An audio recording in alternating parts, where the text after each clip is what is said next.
Welcome to CDZ. Here we explore powerful ideas that can change your life. Let's begin. Why does your cat chatter at birds through the window, but never attack? Why can't cats live on fish and milk like they do in movies? Why do cats bring dead animals back home like a gift? And why do some cats completely ignore catnip? Most owners have seen these behaviors before, but very few people know what they actually mean.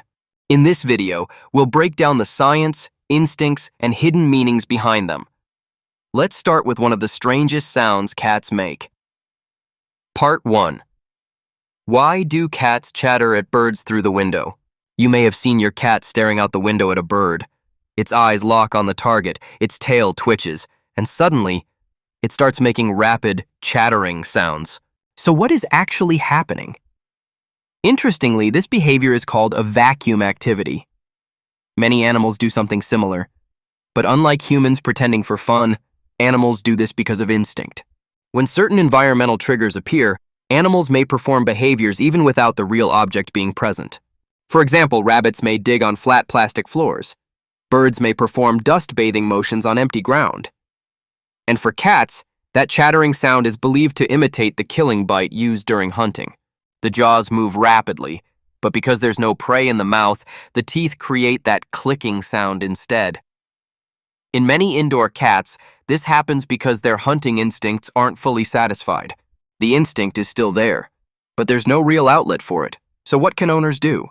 Interactive hunting-style play can help a lot. Wand toys, chasing games, or activities that mimic real hunting behavior can help cats release that natural instinct in a healthy way. Now, speaking of hunting instincts, let's talk about one of the biggest myths in cat care. Part 2. Why can't cats live on fish and milk? Movies and cartoons often show cats happily drinking milk and eating fish all day. So naturally, many people assume that's the perfect cat diet, but in reality, cats are not built to live on fish and milk alone. Let's start with milk. After weaning, most cats lose around 90% of the enzyme needed to digest lactose, which means many adult cats are lactose intolerant. That's why milk can cause vomiting or diarrhea. A tiny amount occasionally may not be a problem, but milk itself does not provide the nutrients cats truly need. If your cat enjoys dairy flavors, plain unsweetened yogurt is usually a safer option in small amounts. Now, what about fish? This surprises many cat owners. Fish can actually create several long-term health problems for cats. First, fish is a common allergen. Just like some humans are allergic to seafood, many cats react badly to fish proteins. Second, fish-heavy diets can affect the urinary system. Fish contains high levels of magnesium and phosphorus. Over time, this may contribute to kidney disease or urinary blockage. Third, some fish-based canned foods contain higher levels of environmental chemicals. Studies suggest these chemicals may affect thyroid function, and long-term exposure may even increase cancer risk. There's also another problem. Raw fish contains an enzyme called thiaminase. Over time, cats may develop neurological problems or seizures. Large ocean fish may also contain heavy metals like mercury, and long-term exposure is dangerous for cats. Finally, cats that eat mostly fish often become extremely picky eaters, which can lead to nutritional imbalance later on.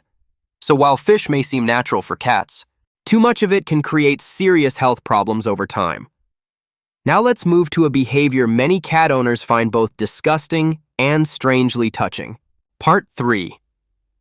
Why do cats bring you dead animals? If your cat has ever dropped a dead insect, bird, or mouse in front of you, you probably felt horrified. But to your cat, this is often a gift. Why? Because your cat may genuinely think you're a terrible hunter. You eat cold food from containers every day, you can't catch prey, and your jumping skills are honestly pathetic. So naturally, it feels responsible for helping you survive. This behavior is especially common in mother cats. In nature, mother cats bring injured or dead prey back to their kittens. This allows kittens to practice hunting safely. So when your cat leaves a dead animal near your bed or on the floor, it's not trying to scare you. In many cases, it's treating you like family, or even like a kitten that still needs help surviving. As unpleasant as it looks, the intention behind it is often surprisingly affectionate. And finally, let's talk about one thing many cats love and many others completely ignore: Part 4. Why don't some cats like catnip? Many people assume all cats love catnip, but that's actually not true.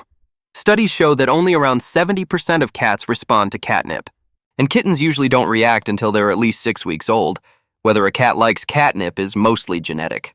Even cats from the same litter may react differently. Interestingly, many cats that ignore catnip still react to another plant called honeysuckle. The scent tends to create a gentler response compared to catnip. Today, many cat toys are made using honeysuckle wood or shavings, especially for cats that seem completely uninterested in catnip. But even if your cat loves catnip, too much exposure is not a good idea. If cats are exposed constantly, they may gradually become less sensitive to it. That's why moderation matters. Once or twice a week is usually enough. That way, catnip can stay exciting and enjoyable for your cat. If this video gave you value, subscribe to CDZ for more ideas like this. Thanks for watching. See you in the next video.